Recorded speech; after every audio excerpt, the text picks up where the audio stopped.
आयर्यवच्छायाणं लोयम्ये सौवसाहुणं लोयम्ये सौवसाहुणं। बोले देवादेव श्री शांतिनाथ भगवान की गज पंथा तीर्थ की आचार्य विद्यासागर जी महाराज की आचार्य समय सागर जी महाराज की परम पूज्य सागर जी महाराज की जय। नमो। पिछले दिन हमने देखा था निश्चय और व्यवहार नय का समन्वय।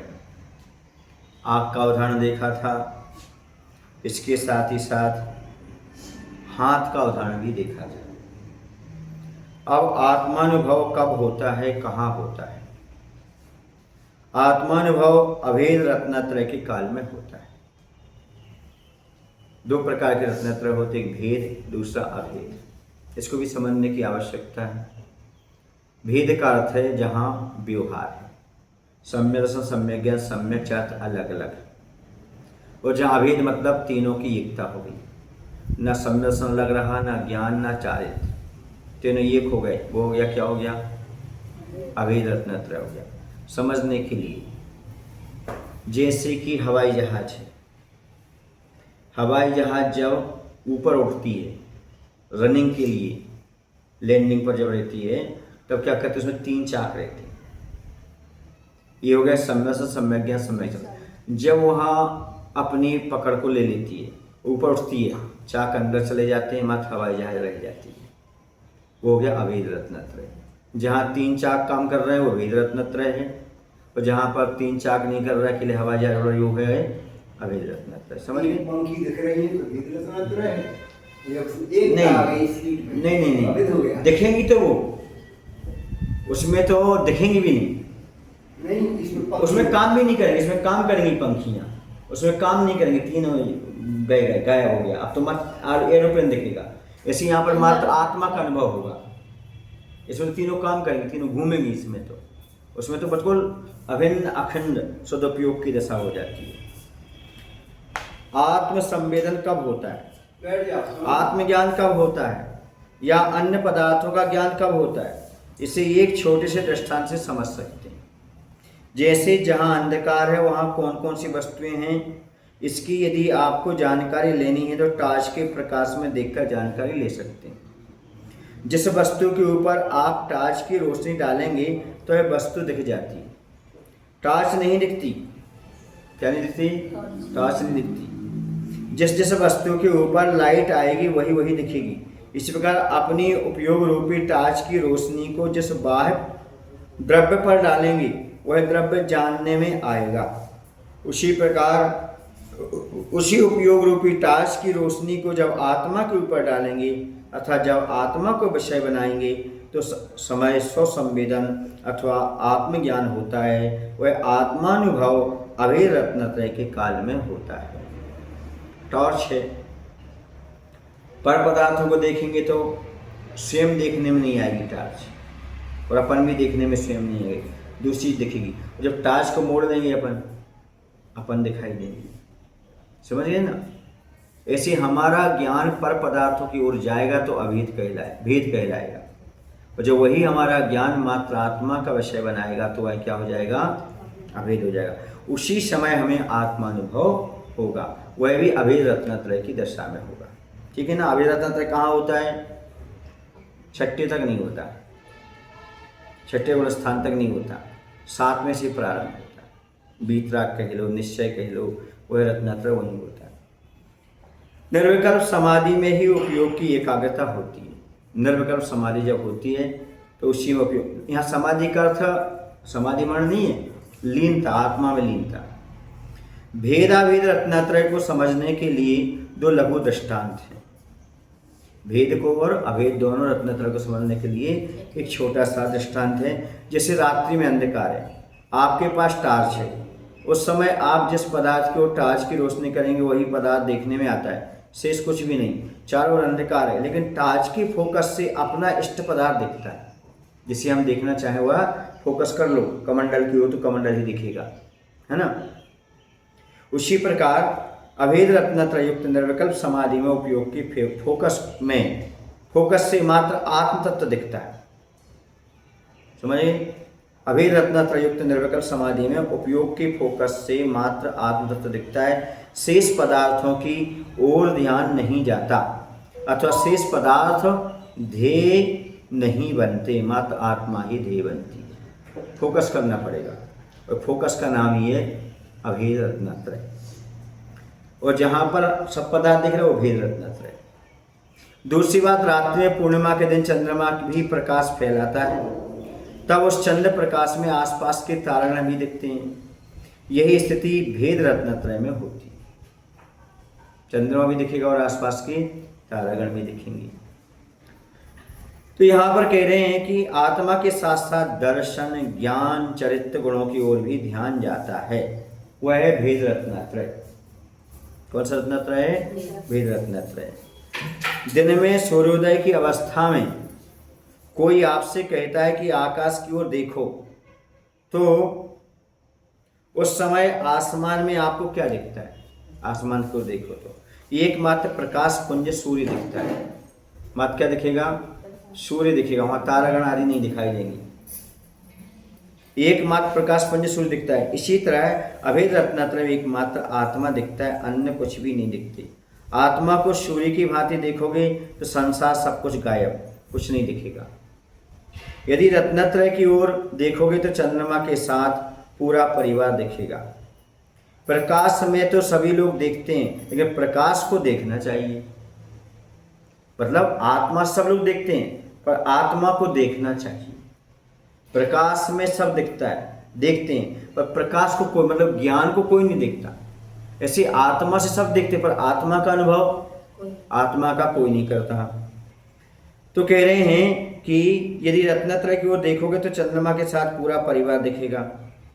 प्रकाश में तो सभी देखते हैं, लेकिन प्रकाश को देखना चाहिए। प्रकाश में देखने से अन्य द्रव्य दिखते हैं और प्रकाश को देखने से केवल प्रकाश ही दिखता है। जो व्यक्ति प्रकाश पुंज सूर्य की भांति आत्म तत्व को देखेगा, उसका ध्यान करेगा, उसे स्वसंवेदन प्रत्यक्ष का विषय बनाएगा, वह मुक्त हो जाएगा। और जो व्यक्ति प्रकाश के द्वारा अन्य द्रव्य को देखेगा, वह मुक्त नहीं हो सकता। चंद्र देखो परिवार से घिरा, संत अकेला है या संत सूर्य है। सूर्य कैसा रहता है? हमेशा अकेला दिखाई देता है। तो जो संत होते हैं वो सूर्य के समान होते हैं, लेकिन ग्रस्त कैसे होते हैं? चंद्रमा के समान, क्योंकि चंद्रमा का पूरा परिवार दिखाई देता है, परिवार के सहित रहते हैं। तो चंद्रमा क्या होता है? हाँ, चंद्रमा की उपमा ग्रस्त के साथ। चंद्रमा को देखो परिवार से घिरा, यानी ग्रस्त किसके समान होता है? चंद्रमा के समान परिवार उसका होता है। सूर्य अकेला माने संत, संत अकेला सूर्य के समान रहता है, उसके आजू बाजू कोई परिवार दिखाई नहीं देता है। अब जैसे अपन चंद्रमा आदि को देखते हैं तो चार सब चीजें दिखती हैं, यदि सूर्य की तरफ देखोगे तो आप थोड़ा इस तरफ चेहरा करोगे तो कुछ दिखाई नहीं, कुछ दिखाई नहीं देगा, प्रकाश प्रकाश सा नजर आएगा। यानी आत्मा को देखने के बाद संसार के सारे पदार्थ गौण हो जाते हैं। जिसकी दृष्टि आत्मा और परमात्मा में लग जाती है, उसके संसार की सारी चीजें अपने आप गौण हो जाती हैं। उसे मात्र आत्मा परमात्मा का ही भान होता है। इसलिए आत्मा का अनुभव करना चाहते हो तो पर पदार्थों से दृष्टि हटा करके आत्मा की ओर लाना अनिवार्य है, तभी आत्मा झलक सकती है, दिख सकती है। इसलिए कहा स्वसंवेदन प्रत्यक्ष का विषय बनाएगा, वही मुक्त हो पाएगा। और संसार से छूटेगा कौन? जो आत्मा का ध्यान करेगा। पर पदार्थ का ध्यान करने वाला तो कर्म का बंध करेगा, संसार में भटकेगा। अब अभ्यास से सफलता। लोग सफलता तो चाहते हैं पर अभ्यास नहीं करना चाहते, लेकिन जो अभ्यास करते हैं उन्हीं के जीवन में सफलता घटित होती है। तो यहाँ पर कहा जा रहा है अभ्यास से सफलता प्राप्त होती है। आज आदमी अभ्यास नहीं करना चाहता, क्यों? आलस्य के कारण। आलस्य वाला अभ्यास नहीं कर सकता और अभ्यास वाला कभी आलसी नहीं हो सकता। इसलिए आलस्य को छोड़ करके अभ्यास की ओर बढ़ना चाहिए। बालक को जब तक आ लिखने का अभ्यास नहीं होता तो उसको अभ्यास करने को कहा जाता है। आ लिखने का अभ्यास करो, बार बार। वो एक कॉपी होती है ना, उस कॉपी में लिखता है, पहले डॉट डॉट में लिखा रहता है, फिर उसको डॉट डॉट मिलाता है, उसको उसी के साइड साइड में फिर वो बनाता है। अभ्यास से तो उसको अपने आप आ कहो तो आ लिख देगा, ई कहो तो अब आपसे कहा जाए आ ई लिखो तो आप क्या करेंगे, लिख देंगे, बिना बोले लिख देंगे। हाँ, बालक को जब तक आ लिखने का अभ्यास नहीं होता तो उसको अभ्यास करने को कहा जाता है। प्रथम बार आ सुनते ही उसे कुछ भी ख्याल में नहीं आता, शिक्षक उसे आ की आकृति बनाकर दिखाता है, समझ गए। या फिर पहाड़ी में आ अनार का अनार बना दिखाता है, शिक्षक उसे आ की आकृति बनाकर दिखाता है, फिर बच्चे से उसी आ पर हाथ पकड़कर उसकी आकृति बनाने का अभ्यास करवाता है। अभ्यास करते करते एक स्थिति ऐसी आती है कि वह अभ्यस्त बालक आ सुनते ही आंख बंद करके भी लिख देता है, समझ गए, जो अभ्यस्त हो जाता है। जैसा सिखाया वैसा लिख देता है, क्योंकि पहले हजारों बार लिखा है, उसने अभ्यास किया है। अभ्यास के समय मन स्थिर नहीं होता तो बार बार स्वाध्याय, इसके पश्चात आ के अर्थ की ओर वह और गतिमान हो जाता है।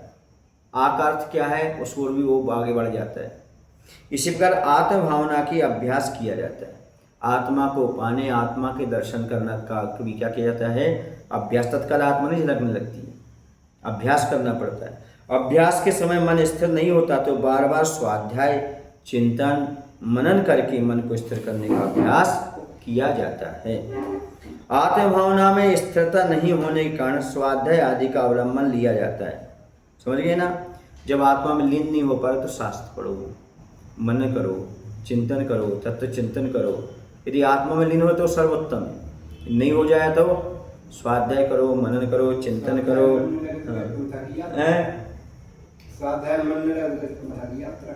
वही तो वही चीज़ अच्छी बात है। आत्म भावना में स्थिरता नहीं होने के कारण स्वाध्याय आदि का अवलंबन लिया जाता है। मात्र ज्ञानात्मक अभ्यास पर्याप्त नहीं होता, किंतु चरितात्मक के साथ साथ ध्यानात्मक अभ्यास अनिवार्य है। ज्ञान, चारित्र और ध्यान, तब आत्मा प्राप्त होती है। आत्मा स्थिरता नहीं हो पा रही तभी तो कार्य कर रहा है। यदि आत्मा में स्थिर हो जाती कोई दिक्कत नहीं। जैसे बाहुबली भगवान थे, आत्मा में स्थिर थे वो, तो उन्हें केसंच करना अनिवार्य नहीं था, देववंदना करना अनिवार्य नहीं था, कुछ नहीं, क्योंकि 1 साल तक वो निराहार उपवास किए। उन्हें जीवन में कभी मुनि बन करके आहार ही नहीं लिया। ऐसे भगवान हुए बाहुबली भगवान, जिन्होंने कभी भी आहार नहीं लिए मुनि अवस्था में। 1 वर्ष तक एक थान स्थित निराहार उपवास किए, इसीलिए प्रभु गोमटेश जी मन में आवास लिए। ऐसे गोमटेश बाहुबली भगवान हुए जिन्होंने 1 वर्ष तक आहार ही ग्रहण नहीं किया, अर्थात मुनि अवस्था में आहार ग्रहण नहीं किया, केवल ज्ञान की प्राप्ति कर ली, 1 वर्ष तक खड़े ही रहे। तो ये सब चीज़ें मन को लगाने के लिए हैं, चाहे स्वाध्याय हो, देव वंदना हो, जो कृति कर्म हैं वो सब उसके लिए। जैसे हम लोग संघ में रहते थे उस समय, तो कोई भी मुनि उपवास करते थे, मान लो उपवास किया हमने, तो अब सुबह से बैठ गए ध्यान में, तो अब भक्ति में जाना जरूरी नहीं है, ईर्यापद भक्ति में भी जाना जरूरी नहीं है। ध्यान में दिन भर बैठे तो कोई दिक्कत नहीं, सब उसी में गर्भित हो जाते हैं, ध्यान में हो। देव वंदना भी जरूरी नहीं है, गुरु वंदना भी उस समय जरूरी नहीं है। कोई सबसे बड़ी चीज़ कौन सी है, आत्मा का ध्यान, उस समय सब गर्भित हो जाते हैं, क्योंकि ये सब आत्मा को पाने के लिए ही किया जाता है। सुनिए ना, आलस्य त्यागो ज्ञान भावना स्वाध्याय। आलस्य का त्याग करना ही सबसे बड़ा स्वाध्याय है। किसका त्याग करना, आलस्य का त्याग करना सबसे बड़ी चीज़ है। आलस्य का त्याग करो, वही सबसे बड़ा स्वाध्याय है। व्यवहाराश्रयी होने का निश्चय को नहीं भूलता। देखो क्या अच्छी बात कह रहे हैं यहाँ पर आचार्य भगवंत ने कहा है, जो व्यक्ति अभी वर्तमान में व्यवहार का आश्रय लिया है उसे निश्चय को नहीं भूलना चाहिए। क्योंकि व्यवहार का आश्रय क्यों लिया, निश्चय पाने के लिए। और यदि हमने ध्येय ही गंवा दिया, लक्ष्य ही भूल बैठे, तो फिर जो क्रियाएं कर रहा है उसका महत्व क्या हुआ। कोई विद्यार्थी अपने कोर्स की किताब पढ़ता है, पढ़ते समय किन्हीं शब्दों के अर्थ देखने के लिए कभी कभी शब्दकोश का आश्रय लेता है, समझ गए ना। कोर्स की पुस्तक को समझने के लिए शब्दकोश की कभी कभी आवश्यकता होती है, कक्षा के विषय की पुस्तक को ज़्यादा उपयोग में लाता है और उसी की तैयारी करता है, उसी में से परीक्षा देता है। यदि क्लास की पुस्तक की प्रत्येक पंक्ति को समझने के लिए शब्दकोश पढ़ने लगेंगे तो आप स्वतंत्र सोचिए कि वह क्या पढ़ रहा है, शब्दकोश पढ़ रहा है या कोश की पुस्तक पढ़ रहा है। आचार्य कहते हैं कि उस विद्यार्थी की भांति ज्ञानी हमेशा ज्ञान स्वभाव में रहता है, लेकिन अस्थिरता के कारण कभी कभी उससे नीचे अज्ञान दशा में आता है।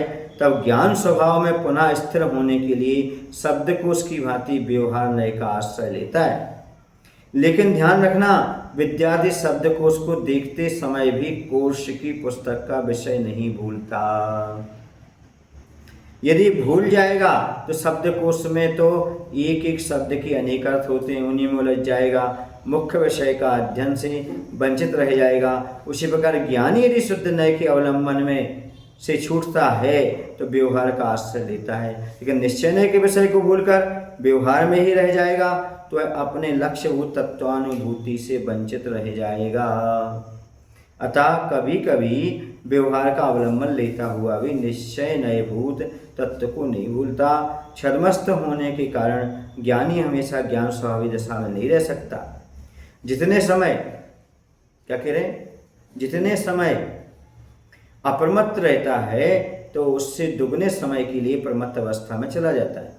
ऐसा हजारों बार प्रमत्त अप्रमत्त अवस्था में रहता है। क्या कह रहे हैं यहाँ पर, आप व्यवहार में रहो पर निश्चय को नहीं भूलो, अपने लक्ष्य को मत भूलो। कहने का तात्पर्य ये है, व्यवहार में ही रम के मत रहो, अभी निश्चय के बारे में सोचो। समझ गए? जिस क्लास में आप हो उस क्लास में रहो मत, उस क्लास से ऊपर उठने का प्रयास करो, अर्थात उसमें ये पढ़ाई करो उस क्लास में, ताकि अगली कक्षा में आप पहुंच सको। अर्थात व्यवहार का आश्रय लेते हुए निश्चय को कभी भी नहीं भूलना चाहिए। यदि भूल जाते हैं तो गड़बड़ है।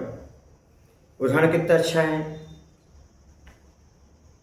व्यवहार का आश्रय लेते हुए निश्चय को नहीं भूलना चाहिए।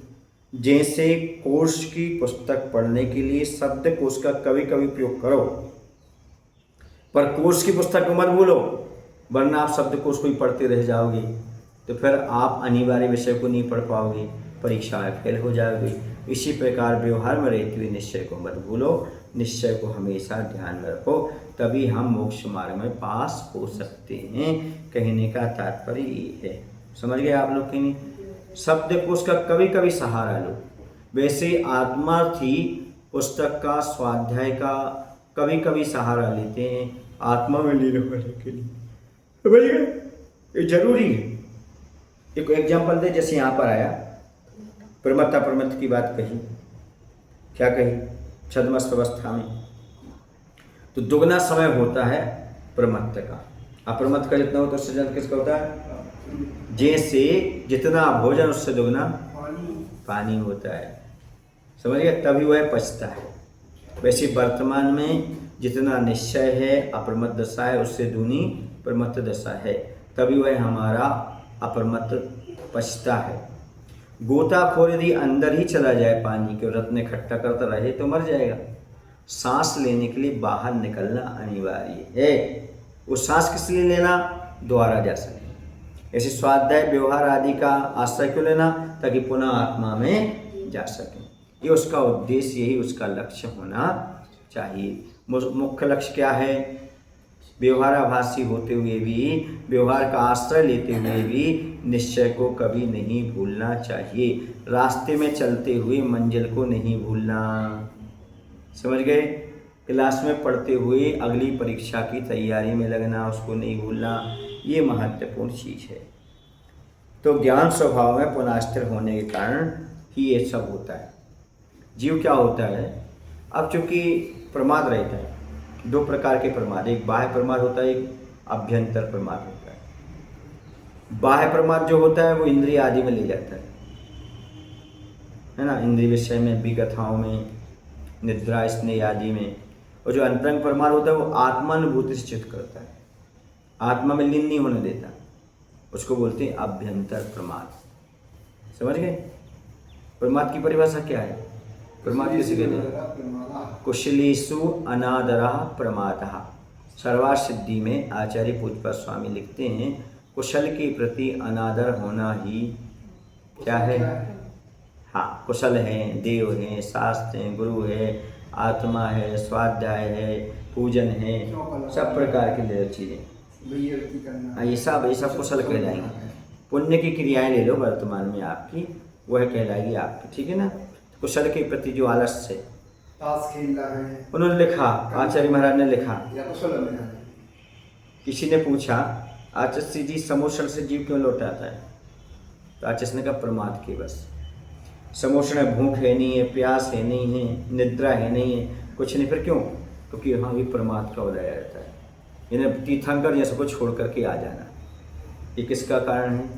चक्रवर्ती गया, दिव्यलिंग सुन के भाग आया, सैनिक राजा गए, दिव्यलिंग सुन के भाग आए, किसके कारण? प्रमाद के। मतलब कुशल के प्रति अनादर। अनादर का अर्थ नहीं आपने अपमान कर दिया, उठ के आना ही अनादर है। समझ आ गया ना? मंदिर आए और चले गए, प्रमाद आ गया। स्वाध्याय में बैठे, प्रमाद आ गया हैं, स्वाध्याय में नहीं बैठे, हाँ, ये सब प्रमाद में आ जाता है। तो यहाँ पर कह रहे हैं, व्यवहार फ्री होने पर निश्चय को कभी नहीं भूलना चाहिए, तभी आपके जीवन में कुछ उपलब्ध हो सकता है। अब आगे कहते हैं, भेद रत्नत्रय साधन, अभेद रत्नत्रय साथ। साधन और साथ, ठीक है। कोई जुलाहा कपड़ा बुनता है, आजकल तो मशीन से काम होता है, मशीन चालू करते ही कपड़े बुनने का काम चालू हो जाता है, मशीन से तीव्र गति से कार्य होता है। आप उस समय वहाँ मात्र ज्ञाता लिस्टर बनकर देखते हैं, मशीन चालू कर दी, उसमें काम चल रहा है। जैसे अपन वहाँ गए थे ना